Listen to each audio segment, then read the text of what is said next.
There's a version of football history that doesn't get told enough, and it goes like this. The world champion is not always the best team, not even close sometimes. There are squads throughout the history of the World Cup, squads with extraordinary players, extraordinary football, every reason in the world to believe they were going to win, that went home with nothing. That's what this video is. The best team from every World Cup that didn't win the title from 1950 to 1990. Not who I wished had won, who, by every reasonable measure, was the best team in the tournament and still came up short. Remember that this video is part 2. Check out the other video where I bring you the best squad that didn't win the World Cup from 1994 to 2022 in part 1. The link is below in the pinned comment. Alright, let's start with the 1950 World Cup, the first World Cup after World War II, held in Brazil. The Brazilian team wanted to win it at home in the biggest stadium football had ever seen, the Maracanazo. And Brazil was the favorite to win it, Barbosa in goal, Augusto Juvenal, and Bigode in defense. Bauer and Danilo Alvim in midfield, and in attack, Zizinho Jair, Chico Friasa, and Ademir as the center forward. Zizinho was the heartbeat of all of it, and the single most important thing I can tell you about Zizinho is this. Pelé, who won 3 World Cups, who scored over 1,000 career goals, said Zizinho was the greatest footballer he ever saw. The campaign confirmed every expectation.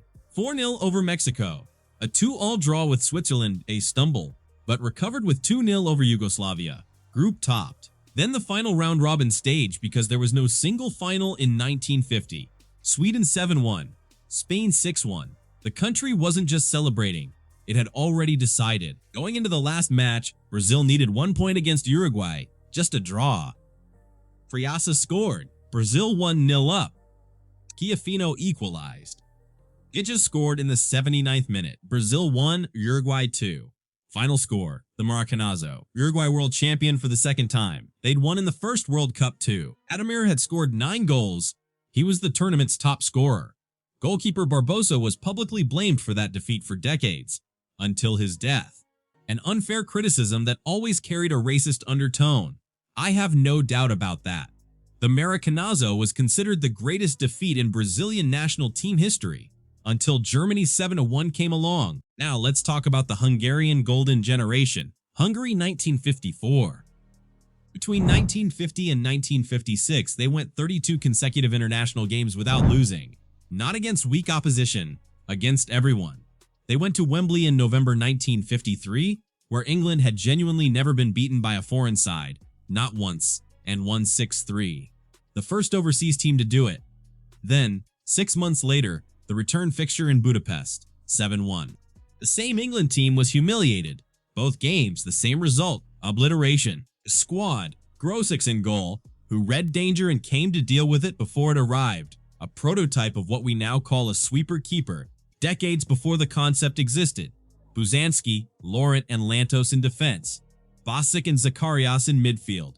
And the attack, Budaj, Chibor, Kotsis, and Puskas. With Hidekuti operating as what we now call a false 9, not a striker, not a midfielder, something in between. Dropping deep, pulling center backs out of position, creating channels for Puskas and Kotsis to run into. A false 9. In 1954, Coach Gustav Sebs was working with concepts the rest of football wouldn't understand for another generation. The tournament confirmed everything. 9-0 against South Korea, 8-3 against West Germany in a group game. The Battle of Bern against Brazil, 4-2, in a match so violent the fighting continued in the tunnel after the final whistle. Semi-final against Uruguay, the defending champions, 4-2, and the final against West Germany. Hungary lost 2-3. Germany won their first World Cup title. Puskas had been hurt in the Brazil match and was never fully fit for the final. And for decades since, accusations have circulated, never proven, never fully dismissed, that the German players used Pervitin, a performance-enhancing stimulant. Whether any of that is true, we don't know for certain. What we do know is this. Kotsis finished as the tournament's top scorer with 11 goals. Hungary were the best team in the world by a distance, and they went home without the World Cup. The 1958 World Cup produced 2 things football is still talking about 67 years later. The first was a 17-year-old Brazilian who announced himself to the world in a semi-final. The second was a French striker who scored 13 goals in 6 games and set a record nobody has come close to since. The 2 things are connected, and France are the reason both exist. Going in, the conversation around favorites centered on West Germany, France, Sweden, and the Soviet Union. Brazil weren't top of most lists. The football world in the late 50s was still deeply Eurocentric. This squad was the real birth of French football. Remeter in goal, John K. Larand, and Marchi in defense, Penvern and Marcel in midfield, and in attack, Raymond Kopa, who had just won the Ballon d'Or at Real Madrid, as the creative engine, Piantoni and Wisniewski in support, and just Fontaine as the center forward. The campaign flowed. 7-3 over Paraguay, Fontaine scored 3. Through the groups despite a loss to Yugoslavia, a win over Scotland, and in the quarterfinals, 4-0 over Northern Ireland. The campaign flowed. 7-3 over Paraguay, Fontaine scored 3. Through the groups despite a loss to Yugoslavia, a win over Scotland, and in the quarterfinals, 4-0 over Northern Ireland. In the semi-final, Brazil and France weren't simply outclassed, they competed in that game. But two things happened that they couldn't recover from. Their captain Robert Jonquet was injured, and because substitutions didn't exist, France continued with 10 fit players. No replacement, no adjustment. And then Pelé, 17 years old, first World Cup, scored a hat trick, 5-2. One of the greatest matches in World Cup history, third place match, France 6, West Germany 3. Fontaine scored 4 more. Just Fontaine scored 13 goals in 6 matches, the most goals ever scored in a single World Cup.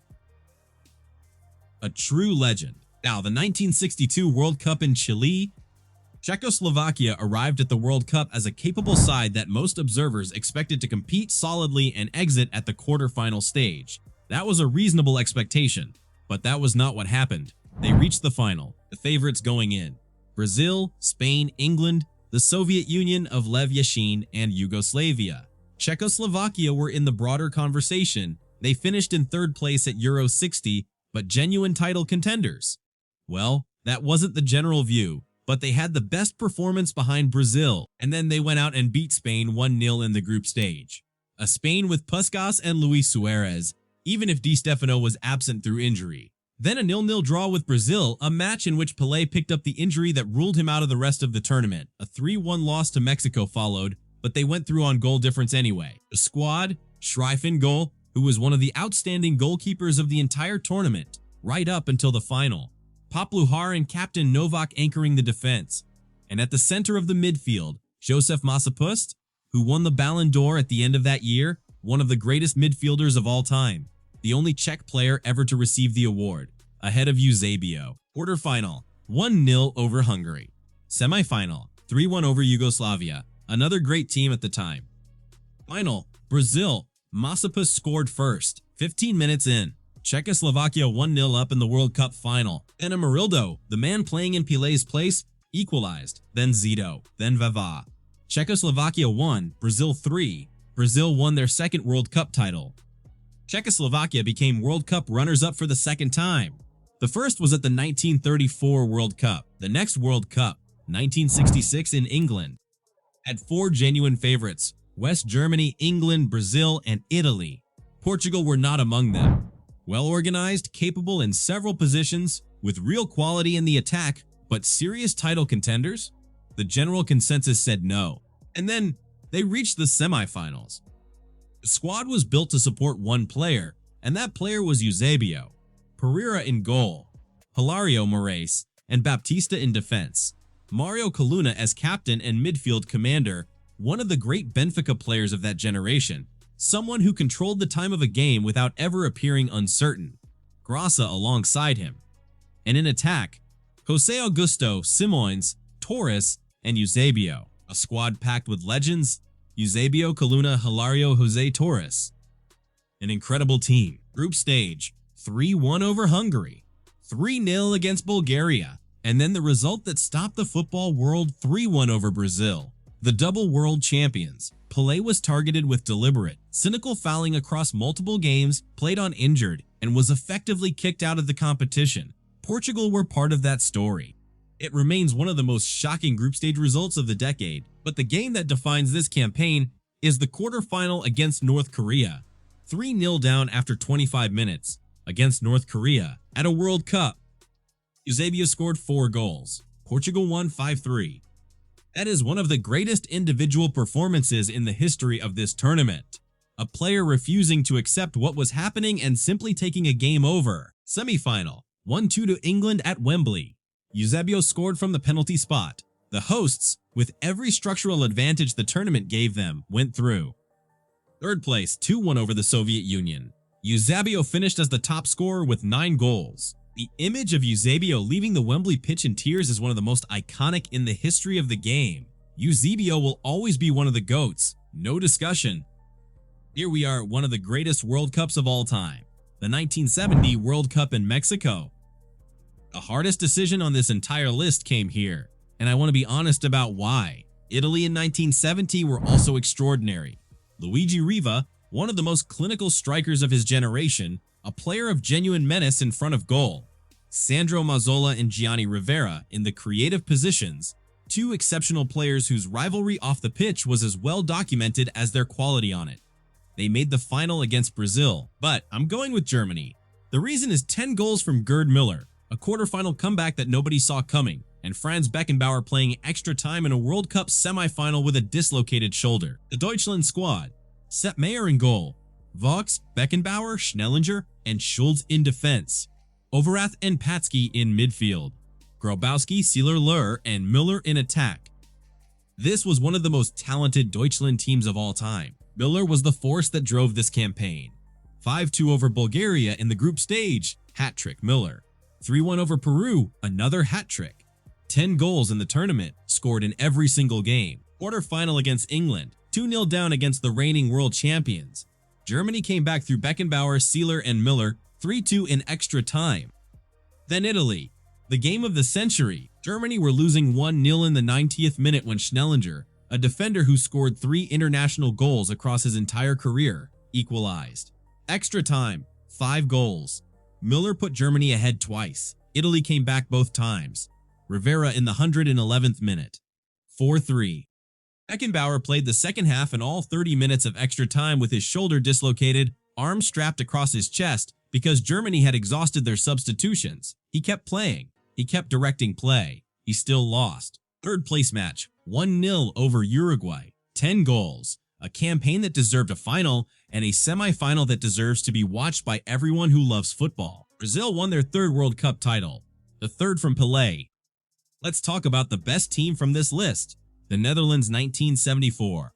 There is a detail from the 1974 World Cup final that captures everything about what happened to this Netherlands team. In the opening minutes, Johan Neeskens scored from the penalty spot. 1-0 to the Netherlands. West Germany had not yet touched the ball.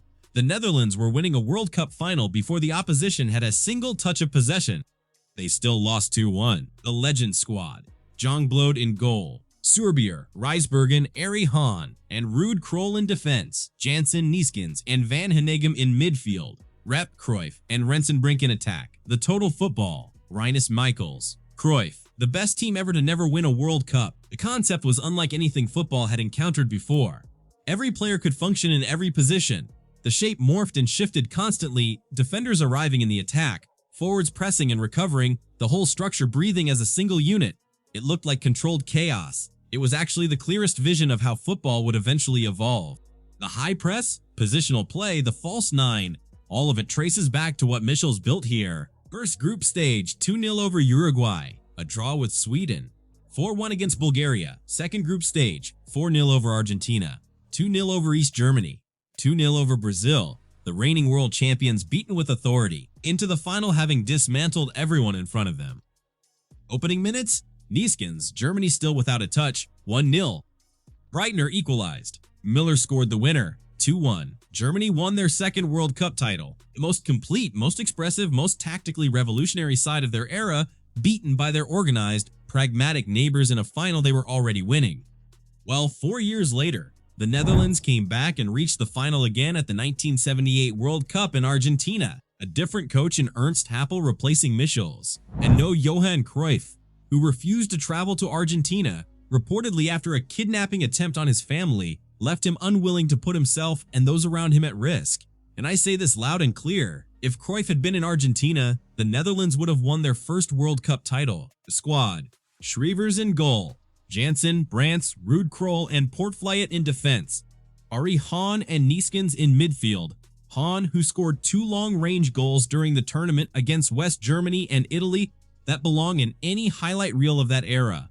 Willy van de Kerkhoff behind the attack. René van de Kerkhoff rep and Rensenbrink up front. Group stage, 3-0 over Iran. 0-0 with Peru. 2-3 to Scotland, a result that is still genuinely difficult to explain. They went through on goal difference. Second group stage, 5-1 over Austria. 2-2 with West Germany, the defending champions. 2-1 over Italy, top of the group into the final. Argentina, 89th minute of normal time. Score 1-1. Rensenbrink receives, shoots on post. Well, if that ball goes in, the Netherlands are world champions without Cruyff. Argentina scored twice in extra time through Kempes. 3-1.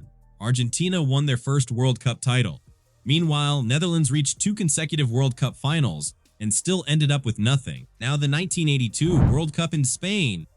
Well, let's talk about one of the most talented and beautiful teams ever assembled, Brazil 1982. They are still considered by a large number of serious football people to be the greatest team never to win a World Cup. That single fact is the most extraordinary statement in this entire video. Think about what it means. Hungary didn't win in '54, a catastrophic injustice. The Netherlands didn't win in '74, genuinely painful, but those teams at least made the final. This Brazil team didn't make the last 4, and they're still the benchmark.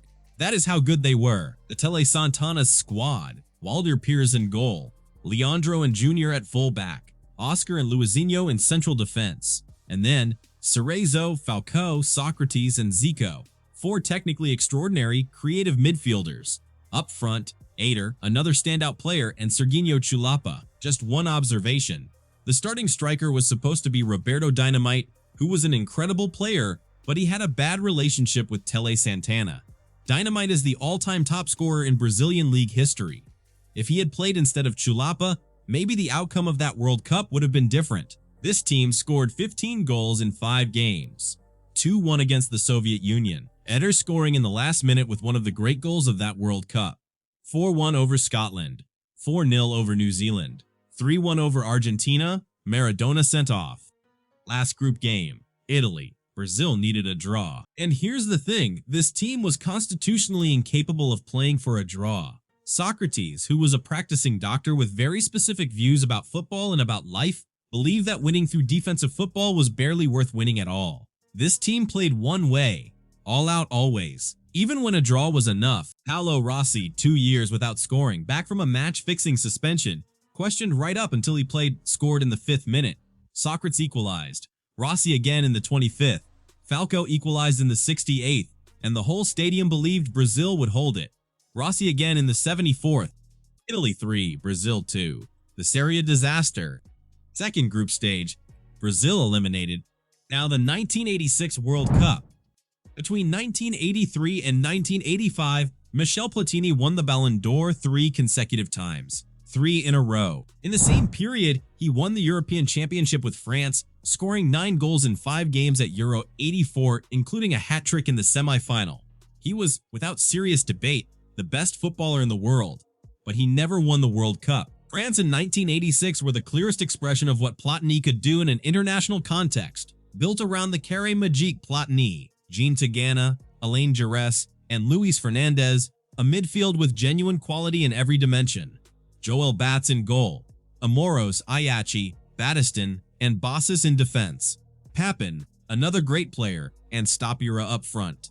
Henry Michel in charge. Group stage 1-0 over Canada, a draw with the Soviet Union.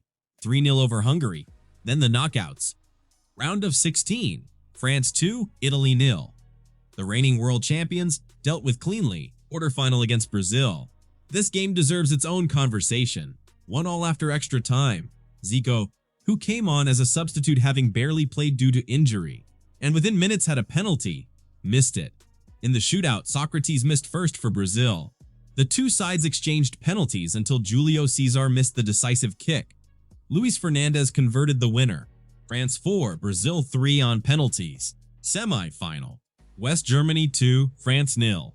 For the second consecutive World Cup, Germany ended France's campaign at the semi-final stage. In '82, it had been one of the most emotionally devastating matches the tournament had ever seen. In '86, it was colder, more controlled, more efficient.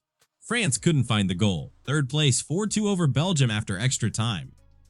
3 consecutive Ballon d'Ors, a European Championship, and still no World Cup final. Platini deserved more than this tournament gave him. Now the last team from this video, Netherlands 1990. The World Cup that was supposed to belong to Van Basten. The Netherlands won Euro 1988. Van Basten won 2 Ballon d'Or awards. Gullit also won the Ballon d'Or in 1987.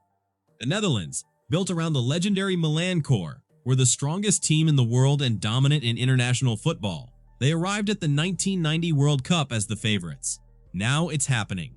The orange team will become world champion. The squad? Hans van Breukelen in goal, Ronald Koeman, Frank Rijkaard, and Audrey van Tichelen in defense. Jan Wouters in midfield. Ruud Gullit, returning from serious knee surgery, never quite at his level throughout, as the creative force. Van Basten up front. The squad that had won Euro 88 with some of the most beautiful football of that decade. Van Basten arrived. His ankle was so badly damaged he could barely strike the ball with full force. 5 games, 0 goals. Within 2 years of that tournament, the injury had ended his career entirely. He retired at 28. Group stage 1-1 with Egypt, 0-0 with England, 1-1 with Ireland, 0 wins. They qualified third, on a coin flip, equal with the Republic of Ireland on everything. Round of 16, Germany 2, Netherlands 1. Rijkaard and Veller, both sent off. Germany won the tournament. Internal tensions throughout. A dressing room that was never one thing. A coach who couldn't hold the pieces together. They had everything the sport asks of a great team. The tournament gave them nothing back. Do you agree with these picks, or is there a team you'd have chosen instead? Tell me in the comments. Well, that's it. Those were all the great teams that didn't win the World Cup between 1950 and 1990. I really think Hungary 1954 and the Netherlands 1974 deserved to win the World Cup. But there was a Germany in the way. It's no coincidence that Germany are the greatest World Cup powerhouse alongside Brazil. Do you agree with these picks? Or is there a team you'd have chosen instead?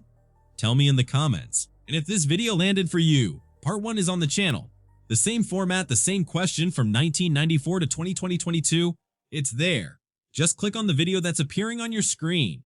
Thanks for watching. See you in the next video. Bye.